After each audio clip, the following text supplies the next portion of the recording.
আমাৰ চহা জীৱনত আমাৰ মানুহৰ লগত এটা ওতঃপ্ৰোতভাৱে সম্পৰ্ক আছিল এটা জন্তু এটা নাম সেইটো হ'ল শিয়াল আপোনালোকে নিশ্চয় জানে ৰাম শিয়াল বুলি কয় সেই শিয়ালবোৰ আজিকালি নোহোৱা হ'ব ধৰিছে আমি সাধুবিলাকত পঢ়িছিলোঁ বা কিছুমান মানে ৰাতি যেতিয়া হোৱা দিয়ে বহুত দূৰৰ পৰা কিছুমান ফিলিংছবোৰ আহে এই শিয়ালবোৰ কি হ'বলৈ ধৰিছে জানেনে লাহে লাহে লুপ্ত হ'ব ধৰিছে কিন্তু এই শিয়ালবোৰৰ লুপ্ত হোৱাৰ কাৰণ কি আহকচোন এটা ভিডিঅ' চাই লওঁ।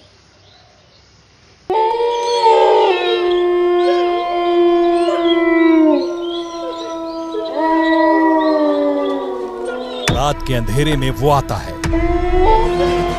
इन भेड़ियों की कुल संख्या कितनी है इसका अंदाजा नहीं लग पा रहा।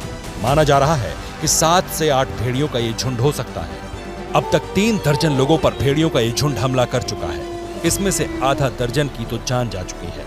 ऐसा उत्तर प्रदेशत 5খনমান গাঁৱত শিয়ালবোৰ যিটো ভেৰিয়া বুলি কোৱা হয় হিন্দীতে উত্তৰ প্ৰদেশত মানে শিয়ালবোৰে 5খনমান গাঁৱত আতংকৰ সৃষ্টি কৰি আছে। বহুত মানুহক মানে আক্ৰমণ কৰিছে বা মানুহৰ ঘৰত আহিছে কিবা মানে অন্যায় কৰিছে।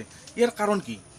ইয়াৰ কাৰণ আমি জানিবলৈ হ'লে যে আমাৰ যিটো মানে প্ৰতিবেশী যিবিলাক ঠাই আছে আমাৰ যিবিলাক আমাৰ কাষৰ ঠাই আছে মানুহবিলাকে কি কৈছে বসতি স্থাপন কৰিছে আৰু বসতি স্থাপন কৰি সেই শিয়ালবোৰৰ যিটো মানে ঠাই কিছুমান গাঁতবিলাক থাকে সেই গাঁতবিলাকত মানে সোমাই থাকে কিন্তু আমাৰ মানুহৰ যেতিয়া বসতি আৰম্ভ হ'ল সেই শিয়ালবোৰৰ অস্তিত্ব বিপদাপন্ন হ'ল আৰু তেওঁলোকে বহুত দূৰত যাব লগা হ'ল আৰু খাদ্য সংগ্ৰহৰ কাৰণে তেওঁলোকে মানুহৰ লগত সংঘৰ্ষত লিপ্ত হ'ব লগা হৈছে।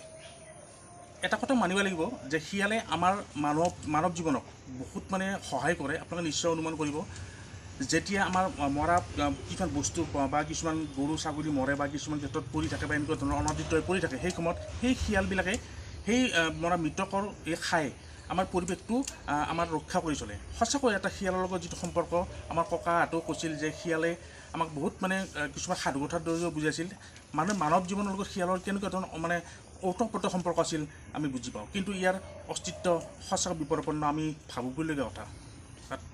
তো বন্ধুসকল আমাৰ ওচৰে পাজৰে থকা এই শিয়ালবোৰক আমি ৰক্ষা কৰিব নোৱাৰোঁনে?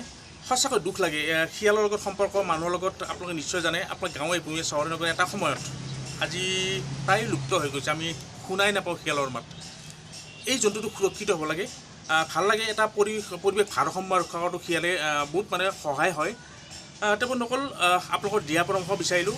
ইয়াৰ এটা সজাগতাও লাগে শিয়ালবোৰ কেনেকৈ ৰক্ষা কৰে সকলোৱে সজাগ হ'ব লাগে। শিয়ালবোৰো ৰক্ষা কৰক লগতে মানুহৰো সুৰক্ষাটো লাগে। তাৰপৰা অকল ভিডিঅ'টো মই বেছি দীঘল নকৰোঁ। লগতে আৰু এটা কথা কৈ থওঁ মোৰ ভিডিঅ'বিলাক আপোনালোকে চাই বহুত ভাল লাগে কিন্তু আপোনালোকে ফ'ল' নকৰে। প্লিজ মোৰ ফেচবুক পেজ ৰঙীয়া ল'ৰাটো ফেচবুক পেজটো ফ'ল' কৰি ল'ব লগতে মোৰ ইউটিউব ৰঙীয়া ল'ৰা প্লিজ ফ'ল' কৰি ল'ব।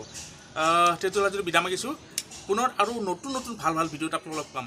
আজিলৈ বিদায় মাগিছোঁ। ধন্যবাদ।